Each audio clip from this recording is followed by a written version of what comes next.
Hi, wrestling fans. Man, am I glad you clicked. Don't know why, but I'm glad you clicked anyway. Hey, I got an info line too, by the way. It's on the phone. It's 317-335-4688. And one of the callers on there, I update that every day too. Anyway, one of the callers on there wanted to know, maybe you guys know, can leave it on the down below here. Who is the most defeated wrestler?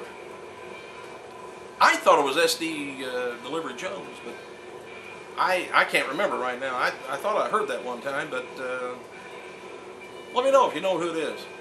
All right, another caller on that info line said that, I mentioned about WWE, if NXT goes down further than ECW, I think they ought to put some old antique WCW stuff on there. Now another caller said they ought to dust off the old primetime wrestling tapes with Heenan and Gorilla Monsoon. Put them on. I'm sure we'll watch as much or maybe even more than the new stuff. Wouldn't that be awful? I agree. Here's the official preview of WWE's upcoming DVD on The Undertaker's greatest matches. It says in this little spiel here, he's the most ominous figure in wrestling sports entertainment, known as his remarkable WrestleMania streak, and taking souls from scores of wrestling stars. Now The Undertaker's most dangerous conflicts are collected in it says one 3D set. It's a 3D set, it ain't one. Anyway, it's called Undertaker's Deadliest Matches, and this set includes casket matches, buried alive matches, Hell in a Cell, last ride matches, body bag matches, broiler room brawls, and concrete crypt matches, and numerous other brutal bouts. I was mentioning that yesterday to you guys. And are you going to buy it? Kind of wondering. Alright, WWE taped edition of Friday Night SmackDown Tuesday. Here's the card for the show. I'm not going to tell you really who won, just for meanness. Make you watch. Chris Jericho will open the show tonight with the return of the highlight reel. Edge going to serve as guest. R-Truth with David Otunga takes on The Miz and Daniel Bryan. Didn't we just see that? Might not have. John Morrison versus Big Show. Drew McIntyre versus Aaron Bolo. Women's champion Michelle McCool takes on Tiffany. Yeah, Tiffany, I want to see how you are. Crime Time versus the Hart Dynasty, and Kane takes on Luke Gallows, which is bald head against bald head. CM Punk, Rey Mysterio, Beth Phoenix, Vicky Guerrero, Undertaker, Teddy Long will all make appearances throughout the show, just talking. If you add that up, that may be more people in that than the wrestling matches. TNA has announced that Mr. Anderson Desmond Wolf versus Kurt Angle and the Pope for Monday's taped Impact, but for some unknown reason, beyond belief, they never advertised the main event, which would make us tune in. Probably more than that is AJ Styles taking on Jeff Hardy. Something's just not right. I don't know. Sting, by the way, if you noticed, Sting didn't do too much on, except for the ball bat last Monday and Thursday night, which was on. Sting was limited to what he could do in ring last Monday and Thursday due to a shoulder injury, by the way. Sources reported that Sting underwent shoulder surgery recently, and his in-ring work will continue to be limited until he's fully recovered. TNA will be airing a replay, like I said. I know they did it last night, but I'm not sure whether it's going to be every night or not. Replay on Thursdays. Dixie Carter wrote the following on her Twitter account. She says, "Just let me say how excited I am to have Jeff Hardy RVD on TNA. Love their energy and passion. Game changers, and thanks to the amazing army of soldiers who did a great job on Monday's Impact. You guys rock." Hang on a second. Hang on, I think somebody's coming in. I'm back. As noted earlier, well, yesterday, let's say, there was an unconfirmed report that the Iron Sheik was arrested last week after behaving badly, let's say, on a flight. Mike Aldrin said that, according to the Sheik's rep, though, he wasn't arrested. Jim Ross mentioned it about the incident on his website and Twitter.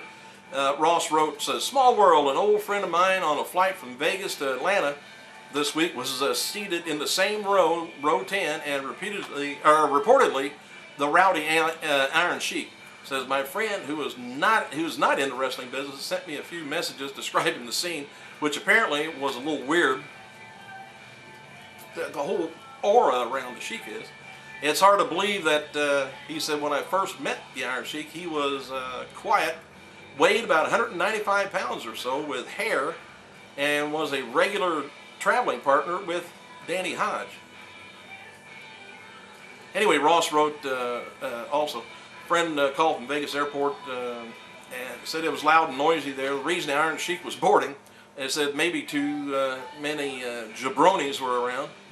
It said, my friend called me and said the Iron Sheik got met by the police at the airport and said, ouch, Daddy. I don't know what all that is. It looks like Tyson Kidd won't be participating in the Stu Hart Hall of Fame induction this year, as he's been booked for fan access event that's going to be taking place at the Hall ceremony. It was reported a few weeks back that the plan for Natalya and David Hart Smith to do the introduction for Stu, while Bret Hart gives the acceptance speech. And some of the criticism coming out of the TNA locker room has to do with a lot of the big name stars, and what they're bringing in won't work many of the house shows, if any at all. So the mid-carders are kind of upset with that too. But hey, get your butt up for mid-card. #1, you'll be in good shape. Alright, what else have we got here? A little funny note, but a true story regarding TNA's Amazing Red. Said a reporter from FHM magazine was sent to Orlando for a 2-page story on TNA and get photos of him getting beat up by Madison Rayne and Velvet Sky. While the reporter was there, Amazing Red complimented him on his Adidas tennis shoes. The reporter was given the shoes by a designer as a product placement type deal. Red asked if the reporter could trade his shoes for a signed for a signed Amazing Red T-shirt. Reporter agreed, saying that the shoes were free anyway. You remember a few weeks back, Eric Bischoff said on Facebook that he heard Bret Hart had Lloyd's of London insurance that was going into effect, and he could do in his match at WrestleMania 26. Well, according to one person at the creative team at WWE, this story is true. WWE apparently found out about the policy right after Bret appeared on January 4th show. The news that everyone from Stephanie McMahon down to other officials worried. The plan was to do Bret Hart versus Vince McMahon at singles matches from the start, but they started to tease that it was going to be a tag match with Batista and John Cena for a few weeks. And it's possible they started to tease the match because Lloyd's of London's policy. And a few weeks later, they bought out the problem. I told you that they would probably do that, as Bischoff said, but made some sort of an agreement with Lloyd's and then went back to the original plan of Vince and Bret in singles matches. Money does the trick big time. I got a little short thing here. WWE will take place on May 31st in Austin, Texas, by the way. Former diva, good old Lillian Garcia, I miss her, will be performing at Big East Championship Tournament Championship game, whatever that is, coming August 9th.